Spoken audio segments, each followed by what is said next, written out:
My guest today is a former Italian national police officer.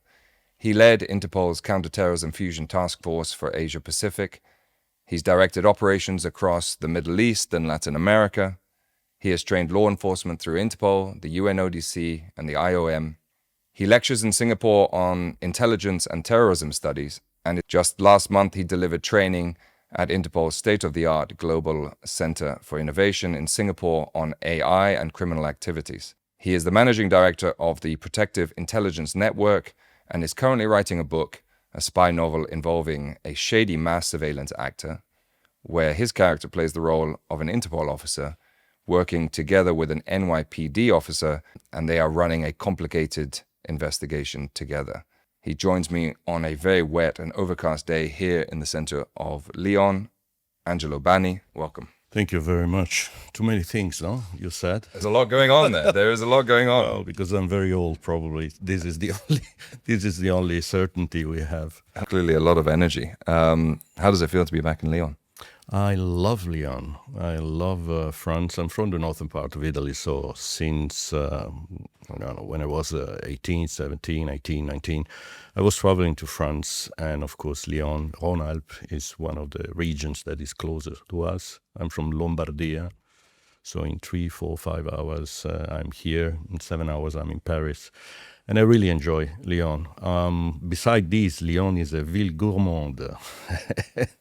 And thanks God, this table is high enough to avoid my belly to the public. No, but of course I really loved coming here. All these vibes on Bocuse, on Monsieur Paul, Les Halles, and Saint-Marcellin. Yeah. So I really love my time here in Lyon, and I love to come back sometimes. Yeah. So why is it that you're back this time? But I came back because I took part to a conference, global conference of vehicle crimes. I'm not an expert in vehicle crimes, but I deliver a presentation on the use of artificial intelligence by criminals and by law enforcement, the bad boys and the good boys. And it was here during the last 3 days. I enjoyed coming back to Interpol. Yeah. I was in Interpol for 8 years, 4 years here in Lyon, 4 years in Bangkok. So coming here was really great. Yeah. Like Radio Nostalgie in France. Yeah, it's nice. A nostalgic moment. But I really enjoyed these last 3 days. Yeah, good. And for those that don't know, in terms of you were stationed out in Bangkok with Interpol, was that? Yes, after 4 years in Lyon, I was manager counter-terrorism in what in that moment was called Public Safety and Terrorism, Subdirectorate, and I was managing a project that was especially on South Asia, terrorist groups, Southeast Asian countries, and Pacific Islands countries, hence New Zealand, Australia. And the problem was was a logistic problem. I mean, all the times that I have to talk with the Australian Federal Police, or I have to talk with New Zealand, I have to go to the office at 5 o'clock in the morning or 4:30 in the morning. So it was not the case. So together with that, in that moment, Secretary General with my was Noble, Ronald Noble. And with my Director General of Criminal Police in Rome, we decided to move my position to Bangkok. In that moment, Interpol had an office in Bangkok, was called Lobang, Liaison Office Bangkok. And I was there for 4 years and a half, and was certainly easier to manage the project. You know, when you're talking about counterterrorism, and when you try to explain what Interpol does and what Interpol would like from the countries, you really have to create trust, and trust with phone calls, and even now with video calls is not the same than, sitting down, sharing a tea or a coffee, or eat something with a person that you want to engage. It was certainly more successful like this. So you were a seconded officer, was that? I was seconded by the Italian National Police. Okay. Yes, I was a CDI, DCI, Detective Chief Inspector. Okay. Yeah. Okay. Using terminology usually used in UK. I mean, in Italiano is Ispettore Capo, Ispettore Superiore. Yeah. And there's a lot of Italians, a lot of Italian civil servants and also officers at Interpol. It's Yeah. a great Yeah, crowd yeah. to work with. You know, we are quite well. You know, one of the things that really pleased me is that in Italy we grew up with, and I don't want to say politically incorrect, but we grew up with United States, U.S. TV series, Beretta, Starsky and Hutch, Right. Columbo. And we build up inside us that feeling that perhaps we are not good and someone else is better, right? But when I came to Interpol, I really understand that we are actually quite good, especially in investigation, especially when we investigate organized crime, but also when we investigate terrorism. We have three major police forces in Italy, the National Police, that was where I come from, Polizia di Stato. Then we have the Carabinieri, that is a sort of military police, but they have also judiciary police functions. And then we have the financial police, Guardia di Finanza. And we're working well, much better than before. Yeah. So there's more and more multi-agency cooperations. So that is great. That is a big success. It's a lot of fun working with the Italians. There's a lot of characters there. Well, I mean, probably not for the people that we arrest, but yeah, certainly it is. And you know that with the French, we have this sort of love-hate. Love-hate right? relationship. Yeah, relationship. I also want to say the truth. I mean, a lot of Italians believe that in France you don't eat very well. But You don't eat very well. Yeah, but you actually eat very well. You know, we have different concepts. We are more simplistic in our way to cook. They are more elaborated. You know, if you see, for example, the Café de Paris beurre, that is a butter that has, I don't know if 20 or 24 ingredients. You will never find something like this in Italian cuisine.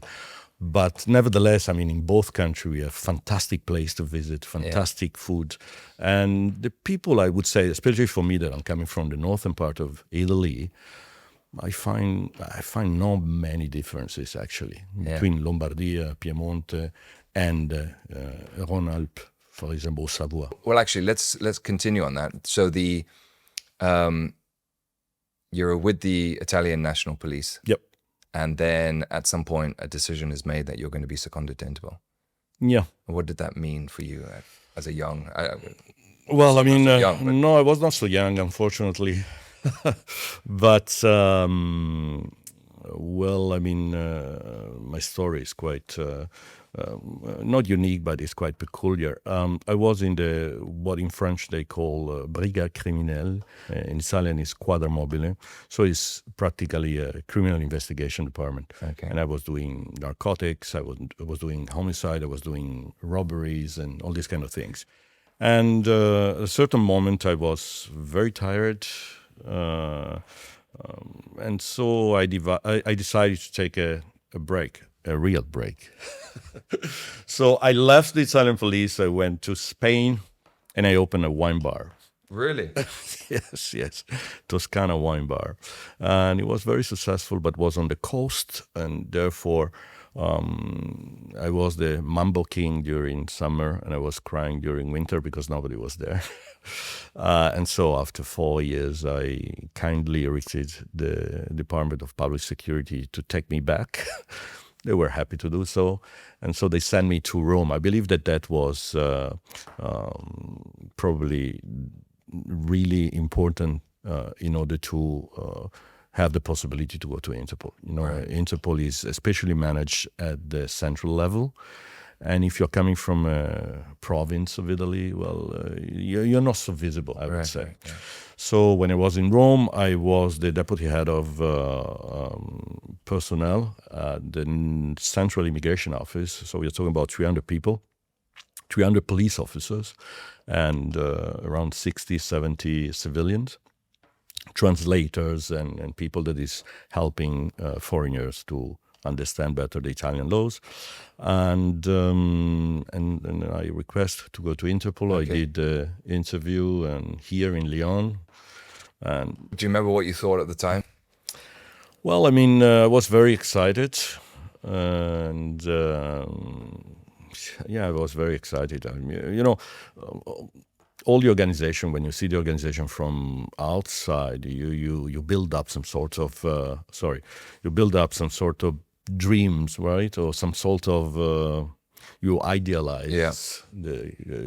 I don't want to say that was not like this, but certainly is very different in the moment that you arrive. In that moment, also today. But in that moment, my English was really not incredible. I could communicate and talk with people, but well, this probably was the biggest struggle. My French was okay, and my Spanish was very good because I was coming from 4 years in Spain. So, I mean, when I did the interview with the different people and they were talking to me in different languages, I did well. And finally, I came here, 2006. 2006. 2006. And then you said here for 4 years and... For 4 years, and in 2010, I was transferred to Bangkok. To Bangkok. Actually, before Bangkok, they transferred me for a very little time for a mission in Baghdad, in Iraq. It was a mission that was related to a possible threat to the World Cup in South Africa. So we went there to do some investigation. We supported the Iraqi police that they were detaining people linked to a possible terrorist plot. And after that operation, I went straight to Bangkok. Okay, and then from there you pretty much stayed out in Southeast Asia. Yeah. Yeah. And now... And now I'm there. I'm in running Singapore. I moved from Bangkok to Singapore. I did a master at one of the national university in Singapore, NTU, in strategic studies. And then after that, I decided, well, actually during the studies, I decided to open a what people may call a private intelligence company. So we run background checks, due diligences. We enter strongly in what is called social media intelligence exploitation. So we try to sort out information that may represent a concern under a reputational or security consideration. And so we run those things, and sometimes very interesting because you're able to sort out. We actually work, if you are interested in this, we actually work in understand intent, capability, and opportunities of the bad actor. So intent usually is very easy to understand. I want to kill you. Capability is also somehow easy because perhaps you may observe from social media that the person was a former military, or you understand that he was already arrested for some violent crimes. What sometimes we struggle to find is opportunity, but nevertheless this represents in any case an intelligence information, because if I understand where this person is, then this is representing an important information under a security and intelligence consideration. And how was it going from Lyon? So headquarters of the world's international police is in Lyon. It's in Europe. Yep. You had experience in a regional arm of the organization. Yep. What was it like transitioning from HQ to... Well, I believe that the problem was not moving from the HQ to a branch office like the liaison office in Bangkok. The big difference was moving from Europe and the Western world to Bangkok, to Asia, right? I mean, it's completely different. I was based, my office, Lobang, was inside the Royal Thai Police headquarters. And therefore, I mean, you're really suddenly in a completely different situation. Yeah. I mean, in a different world. I remember in the beginning, I even didn't know a lot about Thai food. Yeah. If we go back to one of the topic of my life, and when I arrived there, I was eating in the police canteen, but the police canteen serve police officer from Thailand, so it's real food, not adjusted to Western taste. Sensibility. And it was so incredibly spicy. But Thai food is incredible. Fantastic. It's incredible. Fantastic. It's fantastic. I was born in Thailand and really? spent time living there. Oh, really? Yeah. Oh, wow. In lovely- Bangkok. In Bangkok, yeah, a lovely part of the world. Oh, yeah, it is. It is. And amazing food, Yeah, amazing indeed. people, amazing food, amazing country. Yeah. So not a bad posting as far as Absolutely regional not. bodies are concerned. Absolutely not. Yeah. Absolutely not. Yeah. Absolutely not. And then professionally, it was also very interesting because then, first of all, before I was doing missions that were very long because Indonesia was very far from Australia or New Zealand, and suddenly everything became very, 1 hour, 2 hours. So it was much easier to organize meetings and talk to people and build up trust. That's it. Yeah. So from there, you were able to then bridge a gap. You left the organization in what I year? left in 2014. 2014. Yeah. So right at the end of Secretary General Noble's mandate. Yeah. So you both left together. Yes, absolutely. It was a character, right? A little bit like me. We are character, no? Absolutely. We have some peculiarities that make people remember us somehow. And he was very good in selling Interpol somehow. And I remember very, very good moments during his kingdom. Yeah. During the Noble years. Yeah. Right. Yeah. You were there also. I was there. It was a lot of fun. And we never met each other because I was leaving in 2010 and I was in Bangkok. You arrived in 2012. So we stayed 2 years together, but in far away. different offices. Yeah. So what was it like leaving the organization and leaving the police? Yeah. It's not easy because especially when you do so and you're not 25 or 30. How old were you? 35. Well, I believe I left and I was already 50 or something like this. So when you leave at that age, you start thinking about, retirement. Is this the right decision? What is happening if I break one leg or one hand and I cannot type and I cannot travel and I cannot. So you have a lot of headaches, if you want. And then, of course, you feel bad because when you stay for so long in an organization, that organization is a big part of your life. Of your right? life, It's your family, and is a place where is your comfort zone. So going out of your comfort zone like this sometimes is you have to adjust a little bit. Correct. Yeah, and it takes time. But now it's okay. Good. So what gave you the idea to start your own company? What was the reason for that? Probably the idea was that while in the police, I would have stopped my activity in 10 years' time. Having a company, you can follow up until 120, right? And so, no, I'm joking, but the idea is just to follow up, being active and meeting people and organize things and feeling yourself useful for someone. Because at the end of the day, people sometimes minimize what policemen do, but nevertheless, I still know and recognize today people in law enforcement that really do this because they want to do good. They want to do something for the community, for the society. They want to make the world a safer place. Yeah, indeed, as Interpol. The mission. Yeah, that's right. Yeah. Yes, correct. Your company now really straddles the sort of the latest in security threats. You've just run a simulation in Singapore, I understand, with AI. Yeah. Can you tell us about that? And also the latest threats that the public should be aware of, that you're working on, that you're working with governments on?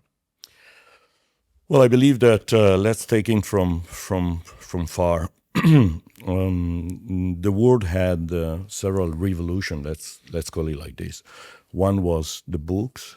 I'm talking about revolution when you share information, when you share knowledge, right? The first one was books, Gutenberg. So the printing press. The printing press. Yeah. And then you follow up and you arrive to, the telegraph and then the telephone and then smart telephones, televisions. And television. So I was entering the house of people with a lot of information. And then suddenly, internet came. and internet was another revolution. And in this moment, we are living another revolution, that is artificial intelligence. When I was doing presentation on the use of internet by criminals and police, I was always explaining that internet is power, and what really internet does very well is augmenting tenfold the speed of information. So something that is happening today here outside in Lyon, may affect the other part of the world in 30 seconds, in 1 minute, in 2 minutes. And this is sometimes one of the things that my colleagues don't consider. We are still in a moment where we are used to look out of the window, we see our little garden. If our little garden is okay, then it's okay, everything the world is okay. fine. Yeah. But actually it's not like this, because now there's not a little garden, there's a global garden, right? So we should be aware.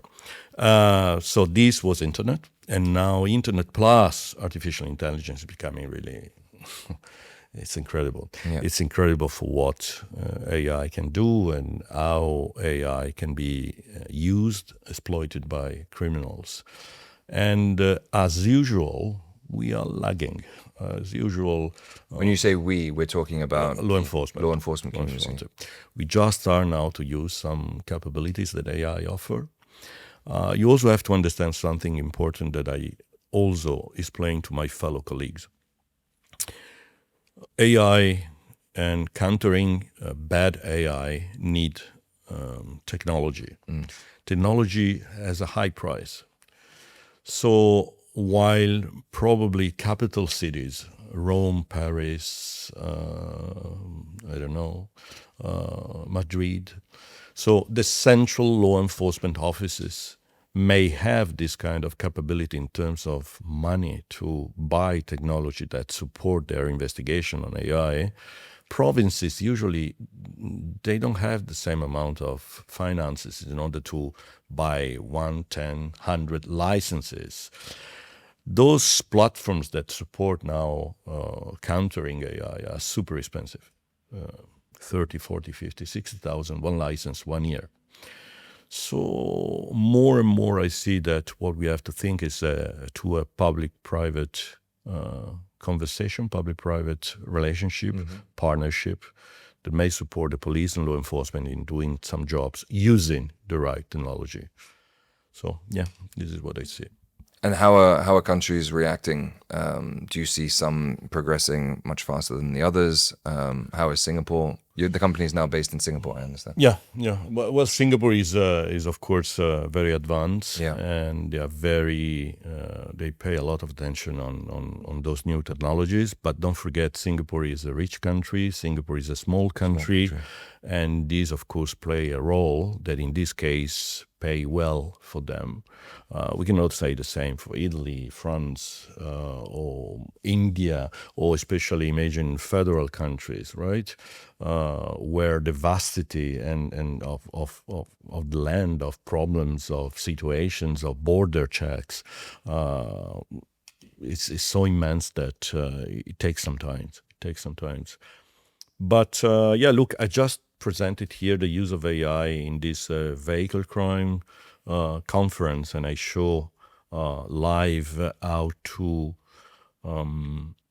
create a spoof call. Spoof call is one of those calls where you can call someone using not your telephone number, but the telephone number that you want this person to see. So imagine I simulate that I'm your boss. I call you or send to you a message. Yeah, this all falls underneath scams, right? I mean, this is how this is known indeed. law enforcement for the general AI scams. AI scams.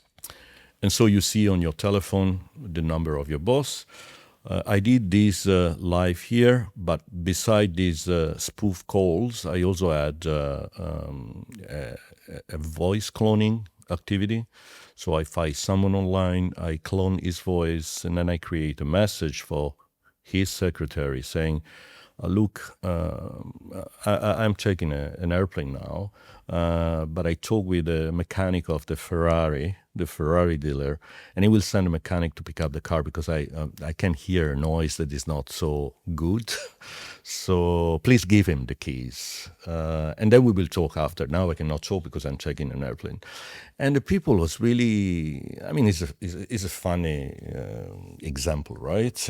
But the fact that the people really see these under their eyes and see that the overall operation costed to me $6 US, they really understand the dangers, The threats. Yeah. the threats, right?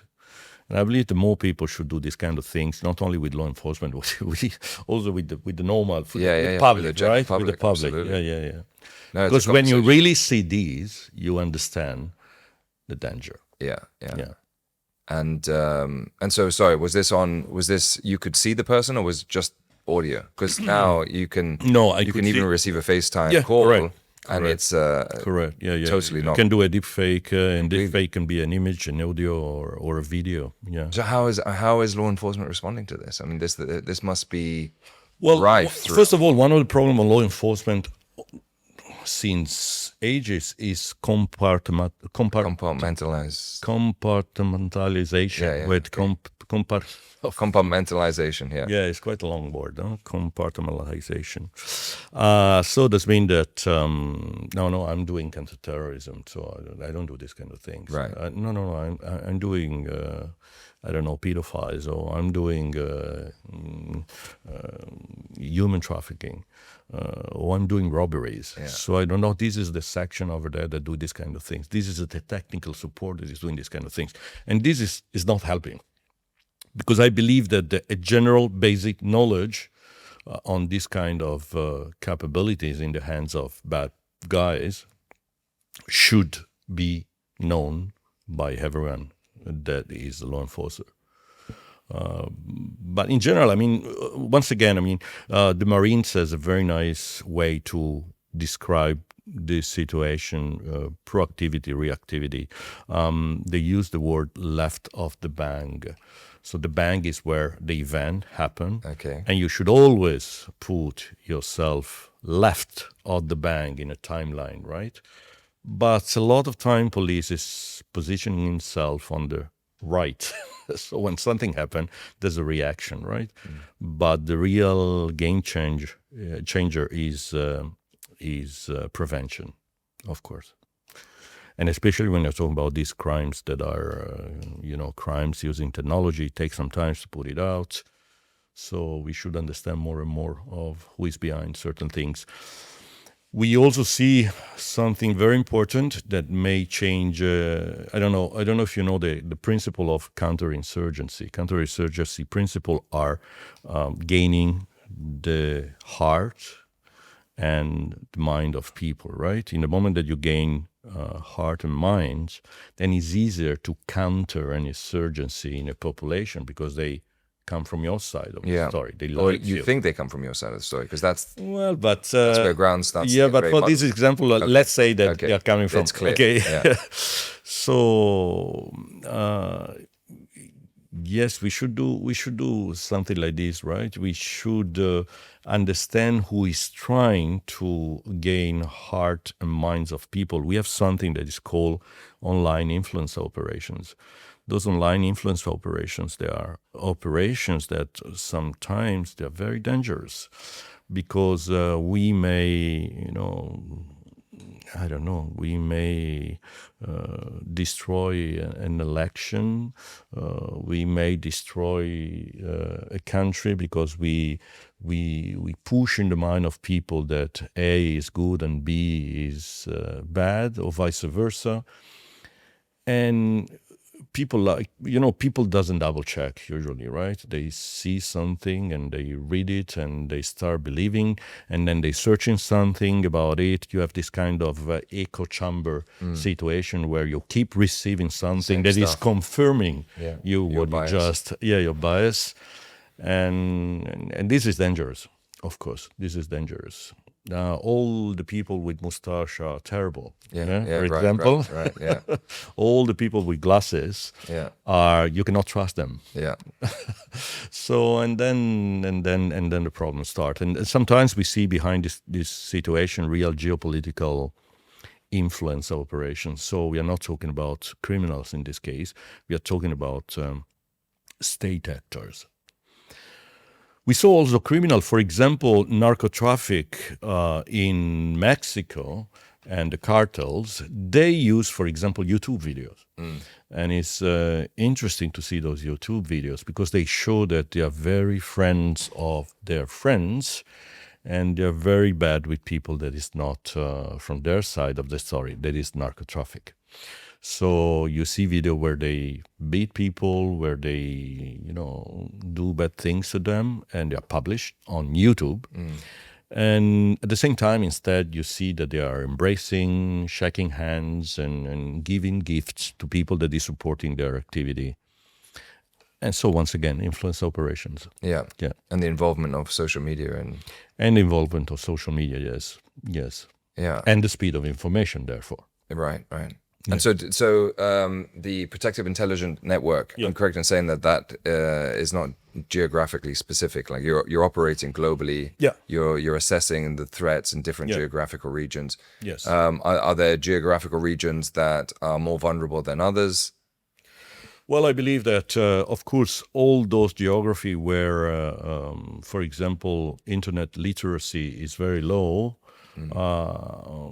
then perhaps they are more prone to trust and to trust whoever say things, right? All those countries that live in a sort of constant propaganda because they have they want to say dictatorship, but something like this, well, of course, they are more prone to believe what is coming from the the principal government office, right? Yeah. And there's a lot on the other side, pushing for controls and, to keep people safe, and it's a fine balance between that and obviously having a freedom of speech and a free internet that can be used. What's your position? Is a dilemma. It's a dilemma. It's a dilemma because I can tell you that it may be very easy. You want an email, you want Meta, a Facebook profile, you want a Twitter profile. Well, you give me a document. So I identify you, and I know that if you write some BS, if you write something that is not okay, I know where you are, I know who you are, and I can better understand why you're doing certain things, by the way, But at the same time, what's about those countries where people use those kind of fake profiles in order to tell us a story, in order to tell us about crimes, about the way they are treated, about the human rights. So this is the dilemma, right? It's very easy to say, well, I would like me to implement an identification of all the users. So if someone is going out with Angelo Bani, must be Angelo Bani, and must be this Angelo Bani, this John Smith. But I see this quite impossible. Nevertheless, I believe that social media, especially big company, have a sort of responsibility in order to flag more. And nowadays it's quite easy because this is what we do in my company also. Flag more conversation narratives, words that are dangerous or may, as we said, influence the heart and the mind of people in a bad way. Right? Yeah. No, it's a huge responsibility. We've just it is in my country. I'm sure you're aware the current story of the BBC. Yeah. And yes. Flagrant disregard for truth and the responsibility that comes from putting things out that are fair and accurate. Yeah. It's not just individuals acting in this, but everyone should be held to a... I don't know if you ever saw that funny slides where you see a 6 and a 9, right? Okay. So depending from where you look at it, is a 6 or is a 9, right? Because one is turned. So it's a little bit like this. And if you are fair enough, you should say, if you look from the left, it's a 6. If you look from the right, it's a 9. Just be aware of this, right? But don't say, no, it's a 9. Or no, it's a 6. I don't know if you understand what... Yes, I understand, yeah. Sorry, I speak English, right? So, you have to get used to my talks. to my way to talk. And on top of all of that, and with everything that you're doing, you have also delved into novel writing. You have a new project where you're writing a fictional piece based on your experience as a career law enforcement, as an international law enforcement officer. And this is once again something that people usually do when they arrive at a certain age. So I don't have a lot of time, I understand. No, yes, I wanted to create a novel in order to put inside some of the experience that I lived while I was in Interpol. Okay. I stayed 8 years plus with Interpol. I visited 40 countries and I did several investigations. Some of those investigations were really unique, peculiar. First of all, because perhaps they are in a completely different hemisphere, in a completely different country, but also because some of the stories are very strange, you know. So I want to put some of those story on a book. I was lucky enough to find a sort of, let me call it supervisor, now is a friend, Dave Poyer. David Poyer is a known bestseller author in United States. And he read the first draft, and he said, "This is quite good, but you have to change some things." He never put a word, but of course, he was scolding me when something was not okay, passing from the first person to a third person, and so on and so forth. So, yes, I'm writing this novel. If someone was in Interpol in my same period of time, he will recognize a lot of under fake names, but he will recognize a lot of characters that were in Interpol in that moment. It's a story of mass surveillance and someone that is very much interested in using social media in order to check and control and profile people. Okay, but in an incredible, deep way. And then there's a character that is from the Italian police and is an Interpol officer, and Tony Spada. Is that his name? Yeah. Right. I believe it's quite nice, especially for U.S. public. Tony Spada. Anyway, so there's this Spada is running some investigation with NYPD captain. That, by the way, has a sister that is an older sister that is working with the CIA, and therefore some leaks of information, some situation, the NSA, the GCHQ, and so on and so forth.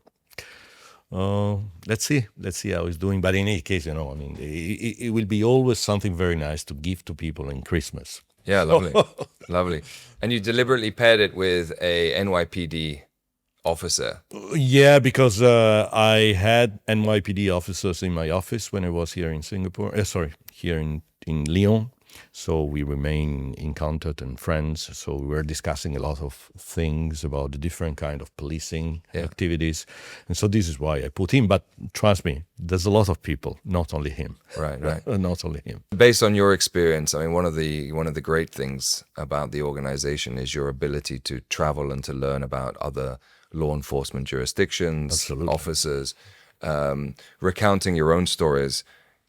Do you remember some that are particularly unique, some that were better than others?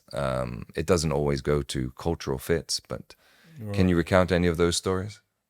Well, I mean, there's a lot of stories, and some of those stories, they are very, very pleasant. For example, all the times that you travel in the Middle East, the level of hospitality is unbelievable. It's second to none. The hospitality out of the Middle East. Unbelievable.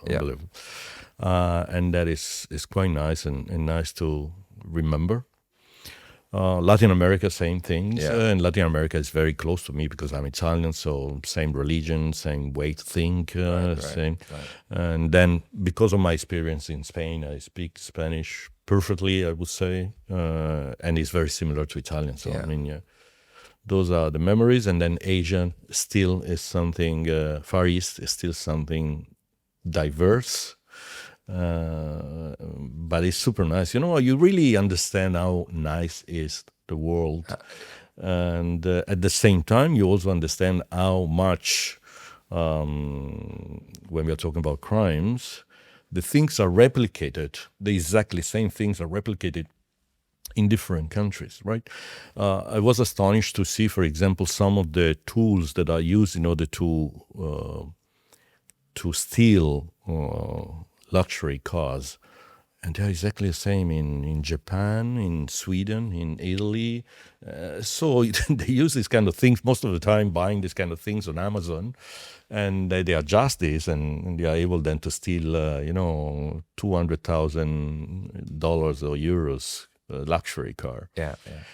So yes, we are still very different, but we also have some good point in common from globalization, but also some bad point in common. Yeah. And you're right to point out food. Food is always something that you can share in common, but it's always amazing when you go to different countries and how they would like to show you their food culture and where it's come from and what it means. Yeah, sort of Anthony Bourdain, right? Yeah, exactly. Travels. Yeah, absolutely. I did hotellerie school when I was young as a secondary school. So I was start traveling luxury hotels and 1-star Michelins, 2-star Michelin. This is also why when it came to Lyon, for me was a dream come true, because it's a paradise, right? In terms of stars. Yeah, exactly right. Right. But as I said, you go to Thailand, it's amazing. You go to Singapore, you find specialities from all Southeast Asia, a lot of food from Malaysia. It's really nice. Yeah. Really nice. And then within different countries. And now even United Kingdom has interesting food. Well, thank you. It was not like this before. I'm joking. We're learning from our Italian cousins. I'm joking. No, it's very true. It's very.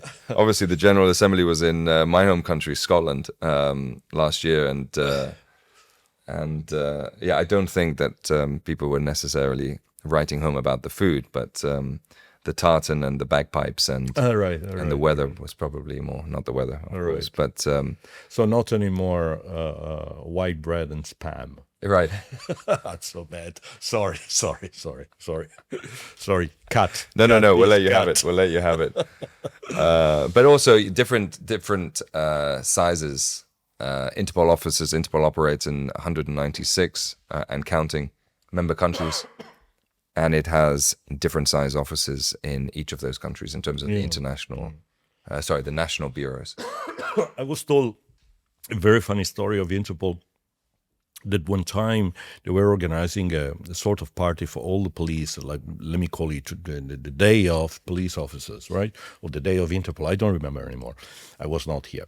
But they told me that was done in winter, probably in November or January. I believe it is. A lot of years ago. Yeah.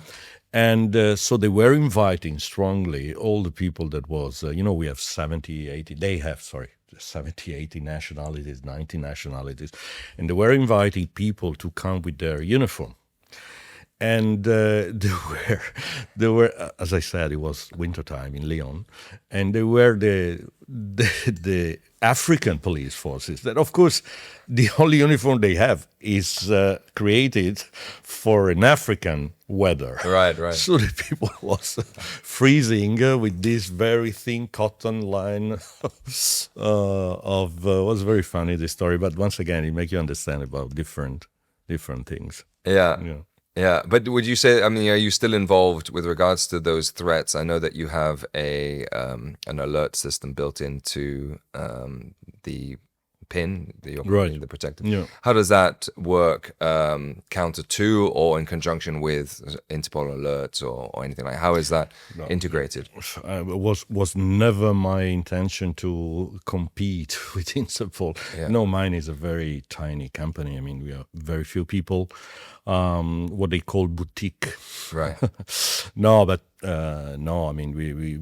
looking to different things. The only possibly difference is that we are much more customizable, in the sense that, for example, if you're talking about alerts in relation to a certain event or a certain location, we have the ability to really go very deep on the location, on what we call social mood at locations, what the people is talking about, what we should pay attention to, what kind of, if you're talking about travel intelligence, what kind of nationality has the traveler? Is the nationality a possible concern?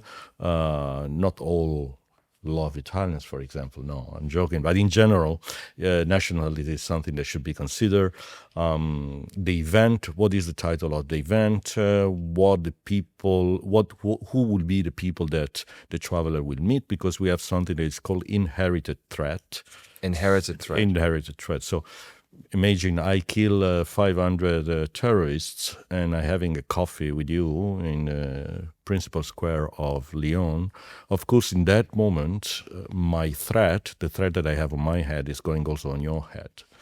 And so we evaluate all these kind of things. So probably the difference is like this, but there was never and there will be never any competition with Interpol. I mean, we are talking about two different things, two different speed, two different capability. So soon after I left the organization, I worked with UNOPS out of both the Afghanistan office and also the Pakistan office, and fascinating experience. Yeah. Really lovely people over at UNOPS. Doing great work, but I understand that you have experience in Afghanistan, and I wanted to ask you what that experience was like and why you were there. Yeah, I've been in Afghanistan a few times, and I've been in Pakistan a few times. Khyber Pass, was even there with the with Interpol, in order to evaluate the counter-terrorism capability of Pakistan under a UN Security Council mandate. But beside these, probably the most important things I did in Afghanistan was immediately after the pandemic. I was in Singapore, not a lot of work, unfortunately. Was that 2021? Yeah, not a lot of work.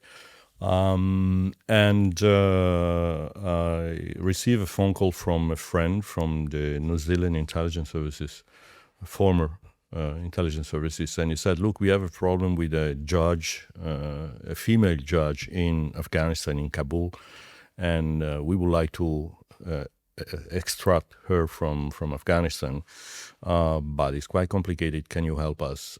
Yes, I will do whatever I can, from Singapore, of course. And in the same times, in reason of this operation, we create a microscopic group with a British guy from former SAS and a Canadian military, retired Canadian military that was very good in geospatial intelligence, so satellites. So we were able to cut the story short, we were able to bring this judge outside. And from that experience, we decided to do something more. Everyone left Afghanistan in that moment, if you remember.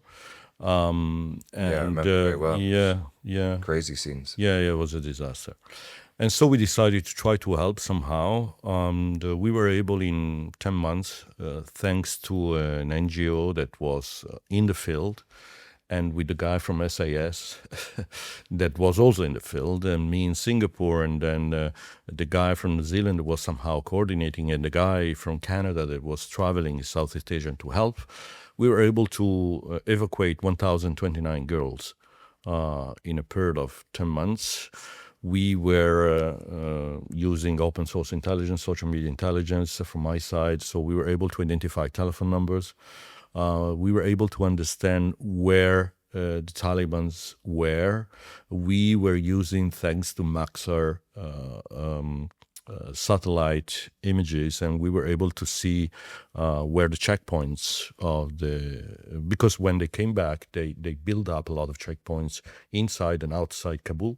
So we were able to understand where those checkpoints were, and somehow we were able to lead buses of those girls that were somehow in danger, not only because they were girls, as we can see now, but also because there were family members of translators, family members of people that was helping coalition forces, but they were not helped in the moment that everyone left. And so yes, this was really interesting. Interesting. It was a proud moment, if you want, that only 4 people with a lot of determinations and some help were able to do. I remember a girl in particular. She was around 20, and if you see the photo, I will show to you later, because I keep it in my phone. If you see the photo of this girl, was all the skin was ruined. She has some cuts in the lips. It looks like, frankly, a 40 years old person.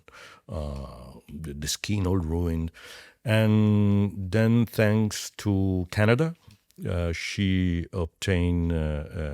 She was evacuated, sent to Canada.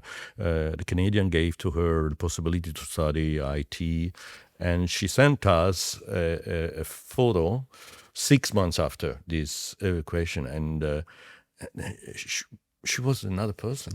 She was good looking, young again.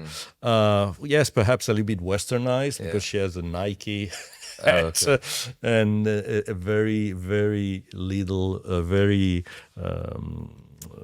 little makeup, if you want. Yeah. But you really understood that. You really understand. I really understood that. With what we did, we touch the life of someone forever. Yeah. Because it's like this. And in that moment, we were afraid. All the people were saying, no, don't worry. I mean, now there's a lot of pressure. There's a lot of international pressure. Will not happen. But look what. Exactly what we were thinking is as it is now. I mean, look the situation in Afghanistan now, and they went back to the same story, right? That is not certainly a favorable story for girls and women's and human rights. So what was that number again? How many did you evacuate? 1,029. That's a huge number. Yeah. It was incredible, even for us. Really? Wow. Even for us. Yeah. That's fantastic. And you're still in contact with some of the people that were evacuated? No, not really. No? Not really. No, because they don't know us. I mean, they were sending all these. Some of them, they sent some thanks letters, some photos. Yeah. But no. I'm in contact with the people that was doing this operation with us. Yes, of course. Yes. That's an excellent example of international law enforcement cooperation. I mean. Yeah, indeed. Yeah. So just getting back to now, it's colliding with AI. Yeah. We add to that, we've got crypto. The various social media scams. This is something that law enforcement can't do just by itself, and there's always conversation about the private-public collaboration and partnerships. Have you seen that with your company, and how is crypto, AI, social media, all of these digital threats? How important are those partnerships? Well, I don't want to repeat myself, but I have to. We run trainings, and we run also some operation in relation to, for example, cryptocurrency and cryptocurrency scam, and people that is putting a lot of money, and perhaps they lose all their money, thinking that they will have a good return, because sometimes in the beginning you have a good return, so you start trusting these kind of things. But then a lot of time these things is going away, because behind there's a Ponzi scheme, or is a real scam. So I have to repeat myself, but law enforcement alone cannot work in this. Cannot. You need technology. You need the capabilities of try to understand and follow in cryptocurrency. Identify the wallet, to understand where a certain transaction from wallet A end up to wallet Z, right? Mm-hmm. And if you don't have certain platform, it's not that you can just go on Google and just digit it, right? You need a specific algorithm, specific capability, and of course, who create those kind of capabilities sell those capabilities. It's not that give these to the public, right? Yeah. So if you don't have such platforms, well, then your capability to investigate is different. This is why, once again, as we did, if you think, somehow, let me do this simplistic example, as we did with stadiums, as we did with airports. If you go back 50 years, in the stadiums, there were only police. right?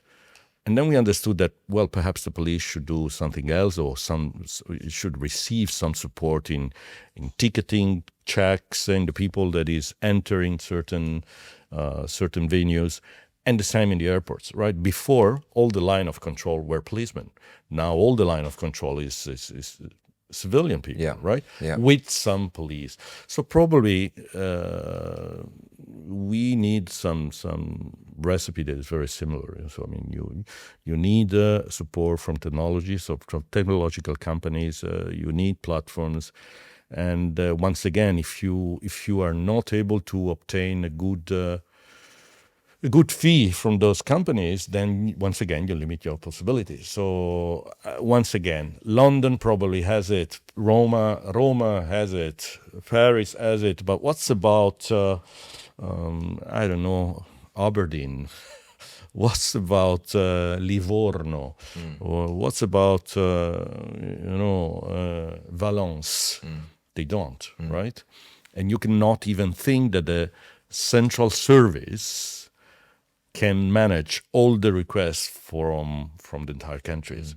So you really need this kind of partnership. Yeah.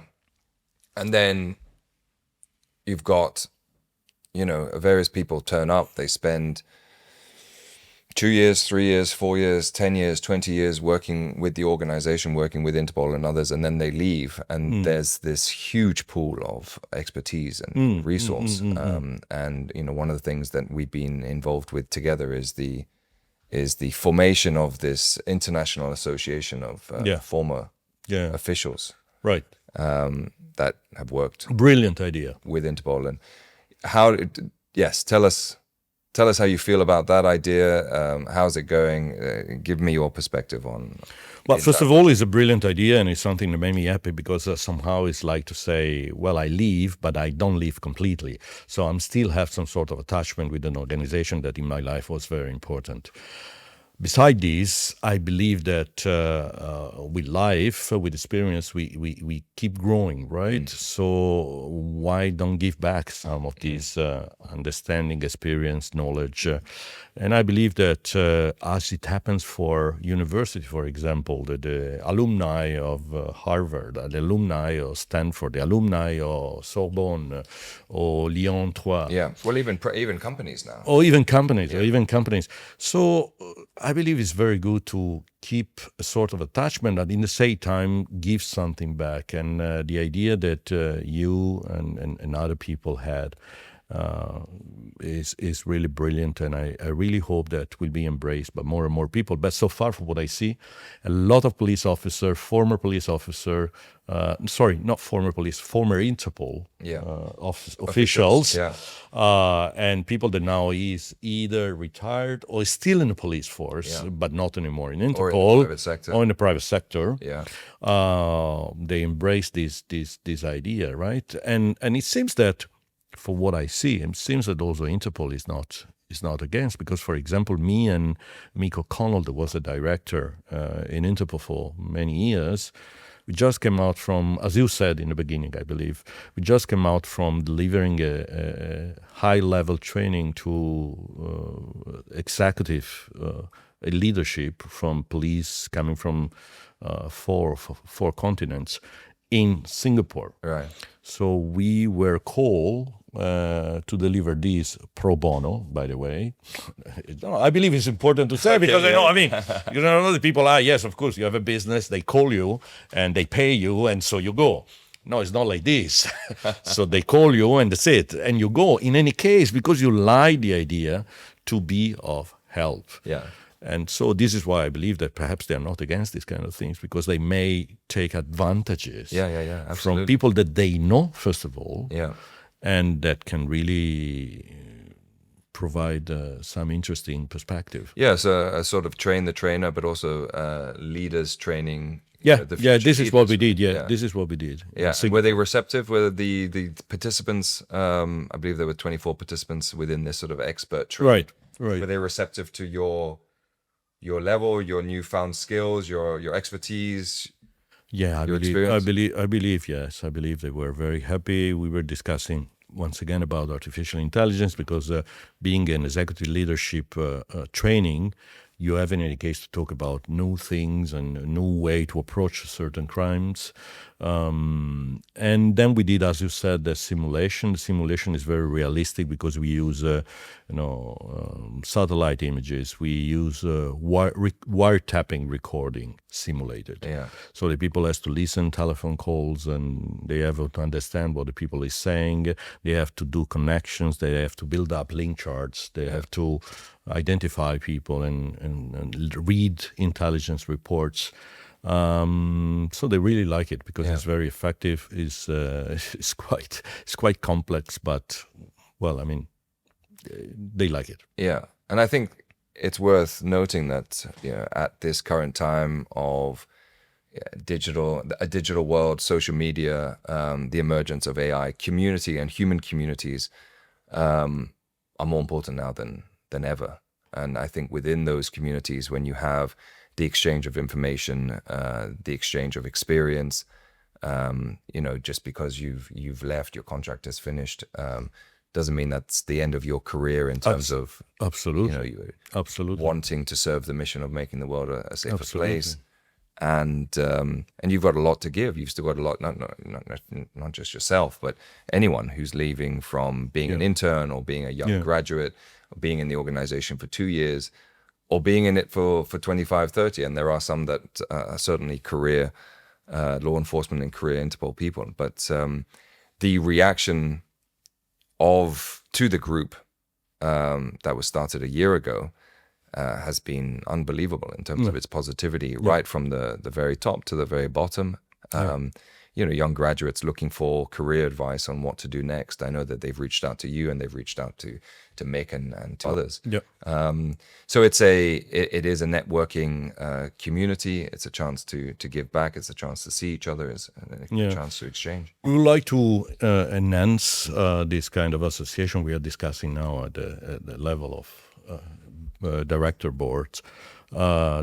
board. We would like to give something to the people that is part of this association. So either a newsletter or some, alerts or some crime information.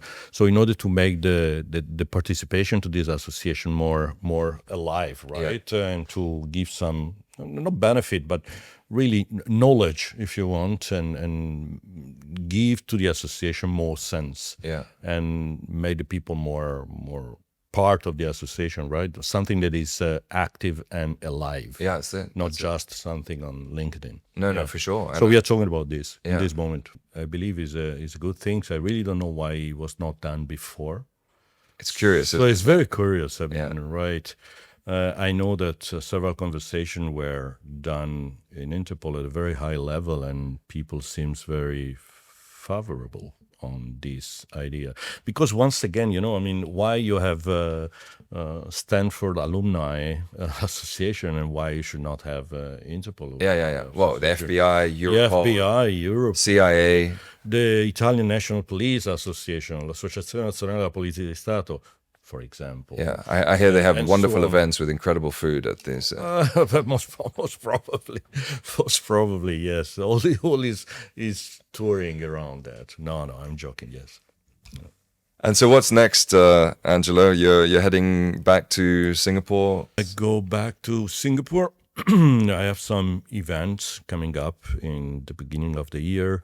We had the program of public safety and security, Singapore University of Social Sciences. Now, finally, they obtained the possibility to deliver also a master. Okay. And it will be a master that will consider important important topics such as intelligence, for example, geopolitics, and they will discuss scams, cybersecurity, cybercrimes. So it's quite interesting to see what will come up. During this meeting on vehicle crimes, I met a lot of people, and I must say that it's very interesting what you're doing. If I have an important thing coming out from this event was that we usually consider the car a simple commodity and something that is stolen, and in the moment that you find the car, the situation is there, it's finished. But it's actually not like this. I mean, I understood that behind this there's a world, there's a real organization that should be tackled, that many times the cars are used to for other crimes, either terrorism, when we are talking about VBID, vehicle-borne improvised explosive device, or even to sell drugs, to transport to traffic drugs, or to hide people traveling from country A to country B. So it's not just a mere stealing of a car. And this was new to me because I never dealt with this. So I'm very happy that I met these people and perhaps we'll do something. I just put out, I will follow up with the book. Yeah. I'll follow up with the book. I am working with Apple in order to publish an application. This application is called this is marketing. So no, it's an application that will provide information in terms of security, and it's giving to you the possibility to be geolocalized and give to you exactly what is happening in that moment in that place. It's giving to you the possibility to use what we call semantic intelligence, so search on news keywords and therefore see something that may be of interest for you. We created a quadri map, so we have a map of a location that is divided in 4 different views. So you have a satellite, you have a 3D, you have a normal mapping view, an aerial view. Okay. So once again, in order to support people, I mean, in the moment is outside, it's completely free of charge. So I mean, just to help and see if people likes.